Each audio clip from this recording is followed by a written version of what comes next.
सही बात है, इसीलिए मैं परेशान हो गई हूँ, क्योंकि बात यहाँ पर बनाने की नहीं है। बात है कि मेरा भी तो कुछ एक्स्ट्रा खाने का मन करता है ना। अब मेरा तो बिल्कुल भी मन नहीं करता रोज दाल चावल और उसके साथ आम की चटनी खाऊं। तेरी ये बात भी बिल्कुल सही है। तो कोई बात नहीं, तेरा जो भी खाने का मन करता है तू अपने पति या अपनी सास से कह सकती है कि तुझे अपनी मर्जी का खाना बनाने दे, या फिर तो कभी कभी बाहर से मंगवा कर खा लिया कर। सबके लिए दाल चावल बना दे और अपने लिए बाहर से खाना मंगवा ले।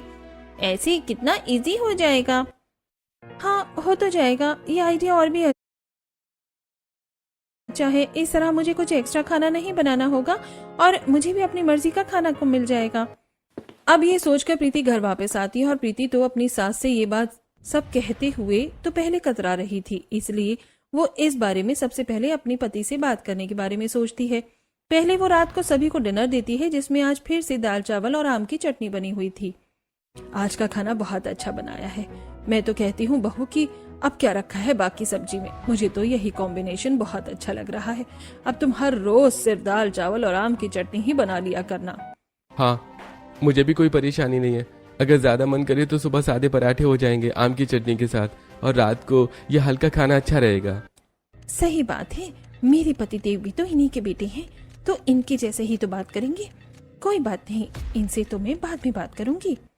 अब सब खाना खाने के बाद अपने कमरे में चले जाते हैं और वहीं दूसरी तरफ प्रीति रसोई का सारा काम खत्म करने के बाद जब रात को सोने के लिए अपने कमरे में जाती है तब वो रोहन से बात करती है। मुझे आपसे कुछ बात करनी है। हाँ कहो, क्या बात है? मैं कहना चाह रही थी कि मैं रोज रोज दाल चावल खाकर बोर हो जाती हूँ। मेरा कुछ अच्छा खाने का मन करता है, इसीलिए मैं कह रही थी कि आप मेरे लिए कल कुछ अच्छा सा खाने के लिए ले आना। बहुत दिनों से मेरा चटपटा खाने का मन कर रहा है। अच्छा, बस इतनी सी बात? ठीक है, मैं कल तुम्हारे लिए ले आऊंगा। Thank you so much, you are the best. लेकिन सबसे छुप कर लेकर आना, किसी को पता नहीं चलना चाहिए कि यहाँ पर क्या चल रहा है। हाँ बाबा ठीक है, तुम चिंता मत करो। उसके बाद प्रीति सो जाती है और अगले दिन वो खुशी खुशी पूरे घर का काम कर रही थी और इंतजार कर रही थी कि शाम को रोहन उसके खाने के लिए कुछ अच्छा लेकर आएगा। प्रीति रात का डिनर बना रही थी और खुशी से गुनगुना रही थी। वो आम की चटनी बनाने के लिए प्याज और आम काट रही थी। आज मैं ऊपर आसमान नीचे, आज मैं आगे समाना है पीछे, आज मैं ऊपर आसमान नीचे। इस तरह गाना गाते हुए प्रीति खाना बना रही थी। तब उसने सारी चीजें काट ली थी और अब वो सिलबट्टे पर चटनी पीस रही थी। काफी देर तक सिलबट्टे पर चटनी पीसने के बाद उसने जो गैस पर दाल चावल पकाने के लिए रखा था वो भी पक जाता है और उसके बाद वो कुछ गर्मा गर्म रोटी बनाती है और सभी को खाना परोसती है। सब बड़े मजे से खाते हैं। बेटा, हमारा खाना तो खत्म होने वाला है, तुमने अब तक खाना शुरू क्यों नहीं किया? मम्मी जी, मुझे भूख अभी नहीं लग रही है, मैं थोड़ी देर में खा लूंगी। अच्छा ठीक है बेटा, लेकिन समय पर खा लेना। जी ठीक है मम्मी जी। उसके बाद सब जब खाना खाकर वहां से चले जाते हैं और प्रीति रसोई में बड़ी खुशी से बर्तन धो रही थी। आज तो पता नहीं रोहन जी मेरे खाने को क्या लेकर आए होंगे। मुझे तो बहुत खुशी हो रही है, मुझे बस जल्दी से कमरे में जाकर देखना है। अब प्रीति प्लेट लेकर अपने कमरे में जाती है और रोहन को कहती है, चलिए जल्दी दीजिए। क्या देना है? अरे अब मजाक मत कीजिए, वैसे भी मेरी भूख के मारे जान निकली जा रही है और मैं पूरे दिन से इंतजार कर रही थी। जल्दी बताइए, आज आप बाहर से मेरे लिए खाने को क्या लेकर आए हैं? मैं तो बड़ी बेसब्री से इंतजार कर रही थी और मुझे तो बड़ी खुशी हो रही है। चलिए अब जल्दी से दे दीजिए। ये बात सुनने के बाद तो रोहन का मुंह बन जाता है और वो घबराते हुए कहता है, मुझे माफ करना, लेकिन मैं तो तुम्हारे लिए कुछ भी लाना भूल गया। क्या कहा? कहीं आप मजाक तो नहीं कर रहे हैं? देखिए, अगर आप मजाक कर रहे हैं तो ये बहुत ही गंदा मजाक है। मैंने आज पूरे दिन से इंतजार किया और अभी भी मुझसे सब्र नहीं हो रहा है। अब प्लीज जल्दी बता दीजिए क्या सच है। हाँ, मैं बिल्कुल सही कह रहा हूँ। मुझे माफ करना, लेकिन मैं लाना भूल गया, मुझे बिल्कुल याद ही नहीं रहा। अब बेचारी प्रीति ये सुनकर बहुत बुरा लगता है उसे, और उसे बहुत ज्यादा गुस्सा भी आता है क्योंकि वो सुबह से बेसब्री से इस चीज का इंतजार कर रही थी। क्या कहा? लाना भूल गए? एक दिन आप मुझे भी भूल जाओगे तो भी कह देना कि माफ करना, मैं आपको भूल गया हूँ। आपने मुझे बहुत बड़ा धोखा दिया है। भला ऐसा भी कोई किसी के साथ करता है क्या? आज मेरा दिल बहुत बुरी तरीके से टूट गया। आपने मेरे साथ बिल्कुल भी अच्छा नहीं किया। इतना कहकर प्रीति गुस्से में पैर पटकते हुए वहां से चली जाती है। अरे रुको तो सही, मेरी बात तो सुनो जरा। रोहन प्रीति को रोककर समझाने की कोशिश करता है, लेकिन प्रीति नहीं रुकती और रसोई में चली जाती है। प्रीति को बहुत ज्यादा भूख लग रही थी, इसलिए वो थोड़े से बचे हुए चावल में ही दाल डालकर उसके साथ कच्चे आम की चटनी मिलाकर खाने लगती है। कैसी किस्मत है मेरी, सुबह से चाट भल्ला खाने का इंतजार कर रही थी और घूम फिर कर वहीं से फिर दाल चावल पर आकर ही रुक गई हूँ मैं। जब खाना खाकर प्रीति वापस कमरे में जाती है तब रोहन उसे कहता है, अरे बाबा मुझे माफ कर दो, आज तो मैं भूल गया, लेकिन अगली बार ऐसा नहीं होगा।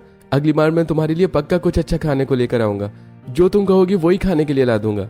अच्छा ठीक है, मेरा चाप खाने का मन कर रहा है तो अगली बार चाप और नान लेकर आ जाना।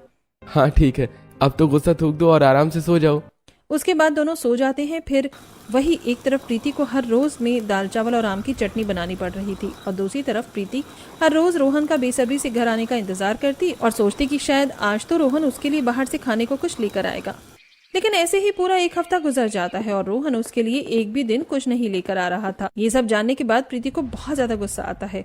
आप तो बस मुझे उल्लू बनाते हैं। मुझे तो लग रहा है कि मैं आपकी लाइफ में बिल्कुल भी इम्पोर्टेंट नहीं हूँ। आपको मेरे होने ना होने से कोई फर्क ही नहीं पड़ता है। आपको फर्क ही नहीं पड़ता कि आपकी पत्नी आपसे इतने दिनों से कुछ मंगवा रही है और मैं इतने दिनों से बेसब्री से इंतजार कर रही हूँ। हर रोज बस आप आकर एक शब्द कह देते हैं कि माफ करना, मैं तो भूल गया। हाँ तो मैं अक्सर भूल जाता हूँ, मैं इसमें क्या कर सकता हूँ। आपके ऑफिस से निकलने के बाद भी मैंने आपके पास कॉल करके आपको याद दिलाया था, लेकिन उसके बाद भी आप भूल गए। हाँ तो मैंने कहा था ना, मैं भूल गया तो भूल गया, इसमें इस बात को इतना बढ़ाने की क्या जरूरत है। आज के बाद मुझे आपसे कोई सामान नहीं मंगवाना है, कोई जरूरत नहीं है आपको कुछ भी लेकर आने की, कुछ नहीं खाना मुझे। उसके बाद प्रीति गुस्सा होकर सोने के लिए लेट जाती है, जिसे देखकर रोहन को बहुत बुरा लगता है। मुझे माफ करना, लेकिन अभी मैं तुम्हारे लिए कुछ नहीं कर सकता। मुझे बस थोड़ा सा टाइम दो, उसके बाद मैं तुम्हें सब सच बता दूंगा कि क्या चल रहा है। मैं चाहकर भी तुम्हारे लिए कुछ नहीं कर पा रहा हूँ। आखिर ऐसी क्या बात चल रही थी जो रोहन प्रीति से ये क्या छुपा रहा था और उसकी इच्छा के लिए वो उसकी मर्जी का कुछ भी नहीं ला पा रहा था। लेकिन क्योंकि अब अगले दिन फिर से प्रीति सबके लिए रसोई में दाल चावल बना रही थी। सुबह कम से कम पहले पराठे तो बन जाते थे, अब फिर से वही दाल चावल बन रही है। अब बस बहुत हो गया, आज मैं अपनी सास से इस बारे में बात करके रहूंगी। अब प्रीति बहुत ज्यादा फ्रस्ट्रेट हो गई थी, इसीलिए वो इस बारे में शांति से बात करती है। मामी जी, मैं तो हर रोज दाल चावल खाकर बहुत ज्यादा पक गई हूँ। इसके साथ चटनी भी सिर्फ एक ही बनती है, वो भी आम की ही चटनी। अब तो आपने सब्जी मंगवाना भी बहुत कम कर दिया है। क्या मैं आज सबके लिए शाही पनीर चाप की सब्जी बना सकती हूँ?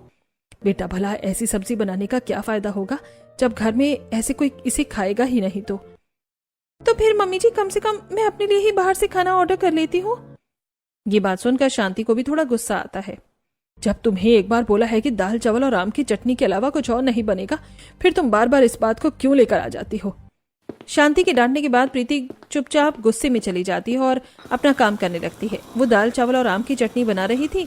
आम की चटनी सिलबट्टे पर बनाते हुए, एक तो रोज रोज इस सिलबट्टे पर चटनी पीसते रहो, इसके अलावा तो मुझे और कोई काम नसीब ही नहीं होता।